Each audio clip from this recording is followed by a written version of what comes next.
Okay, so getting started on the readers, you're going to go from 1, 2, etc.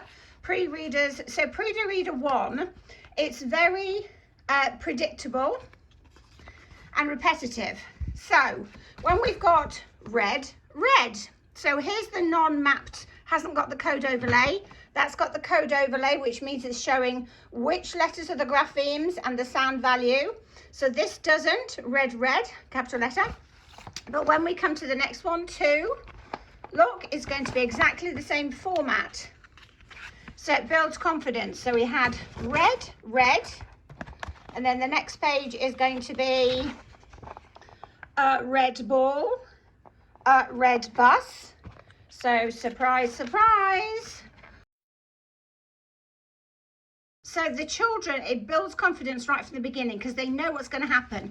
But please, whatever you do, just because the child goes a blue bus and then turn the page, can guess what the next page is going to be.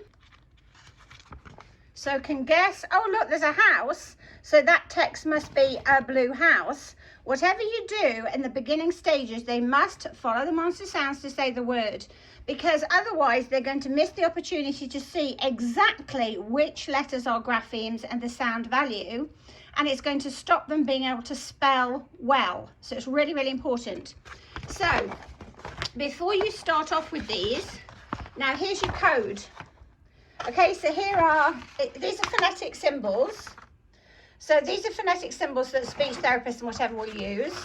And there's basically a phonetic symbol for every speech sound, but what happens here is it's adapted for learning how to read. So think about here, we've got this monster. Actually, let's do this one. So here we've got the monster So all this monster does is say So when the children see here, that E represents that In yellow, this E represents the but in a lot of words, it's not going to. In a lot of words, this sound, you're going to see a different grapheme, and you might see this E grapheme, and it's not going to be that. Like if you had the word England, it's going to be the monster E. So if we had England, so it's bi-directional, that's what's called an opaque orthography, and that's why it's so difficult for children to learn to read and spell. That's why we have this code overlay, because if you're writing to somebody and saying to them, I mean the sound if you say like in, you know, bed, supposing the child went bud, it's the bud, it means that it's lost in translation. So these phonetic symbols are universal. I didn't make them up. They represent the speech sounds, but these are our phonemes, and the phonemes represent the phonemes. There's an I because it's all about me. It's my journey. I matter. So here's your code.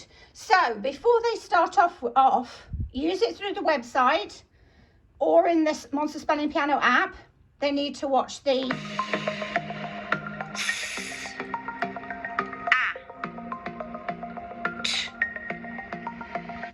So they need to watch this. They can just start off with the first 6. And you start off with this first 6 at put it in before you start the readers. So 2 monsters show all of these monsters. They've all got a move and a sound, and the children learn them in a couple of weeks.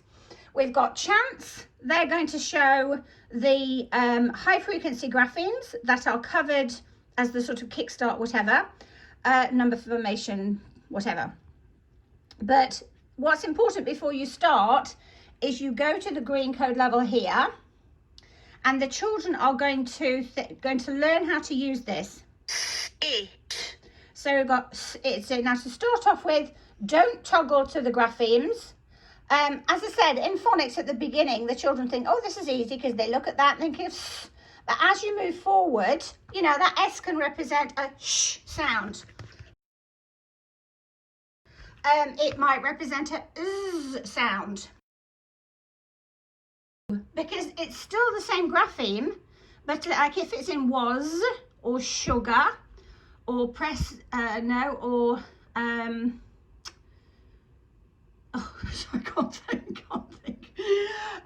But these letters, like that letter A, represents at least 9 different sounds. So in phonics, it's kind of this false sense of security at the beginning that, oh, that's great, we know what the sound is, we can build the words.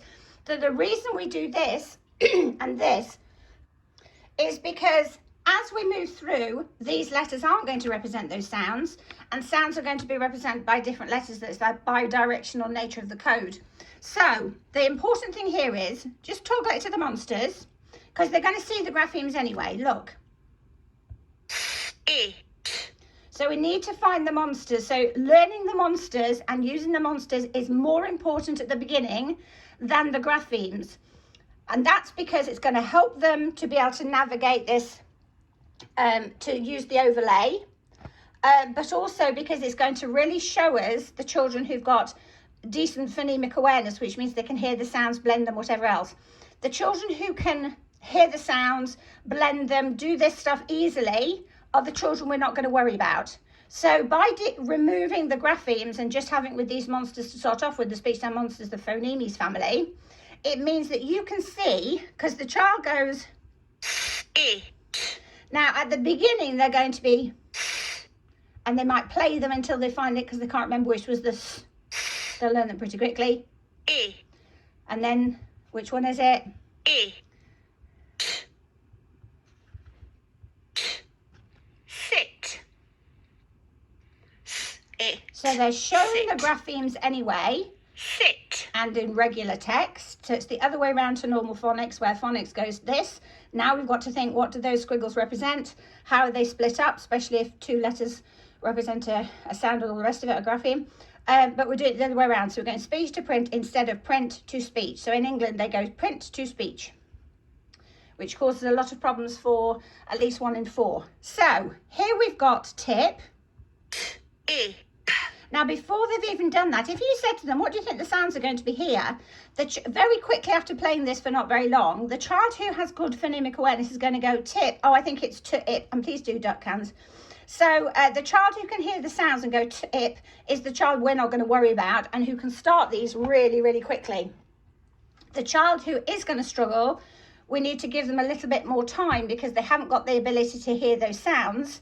So when we then add the letters, change it to the letters, and they've got to remember these letters, and then it becomes that these letters represent different sounds and whatever, it becomes just too much. So even if at the beginning they seem fine, they're going to start to struggle. Okay, so before you start the readers, you are going to use the Monster Spelling Piano app. You're going to go to Speedie Readies. You're going to do the 2-minute monsters every day, learn the monsters, even if you just start with the first 6, but they do tend to like to watch all of them. There's the chants, which is your high frequency graphemes. Just start on the green code level. Oh, let's watch it. Are you ready? Sip. Sip. So we're going to do green code level. Ant. App. Tap. P. Pan. I. Pin. App. Nap. So start on that one and just stop. But then when they're ready, add in these ones. And remember, the focus at the moment is learning these speech sound monsters and going, oh, so that's one of the pictures of this sound.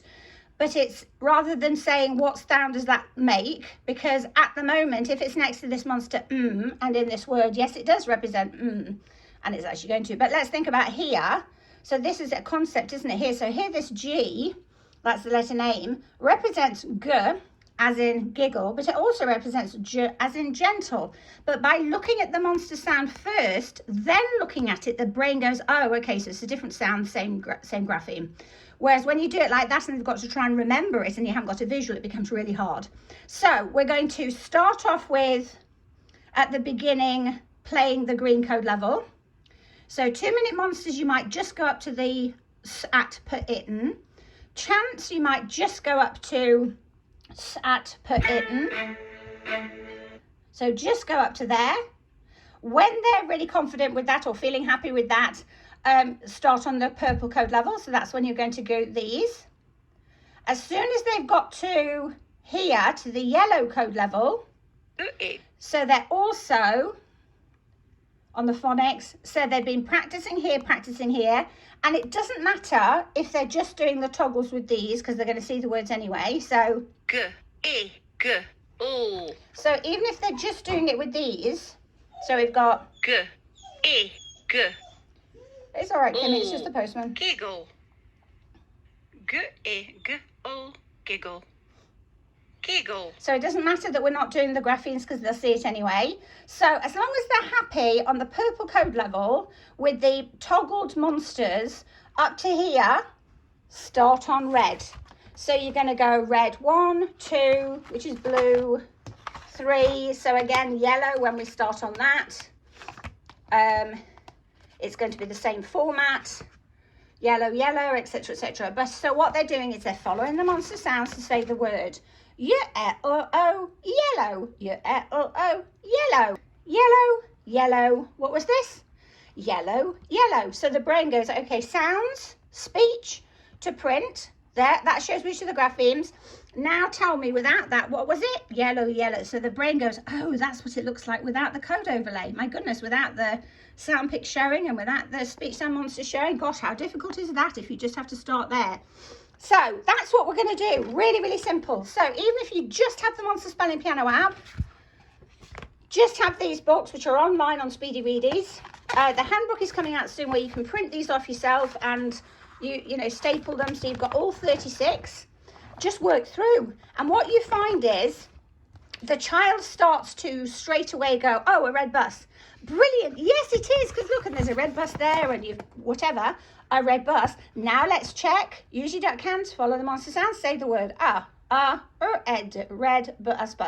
And there's also videos I'm just doing now for every single book where the child can watch me going red, and they can do it with me.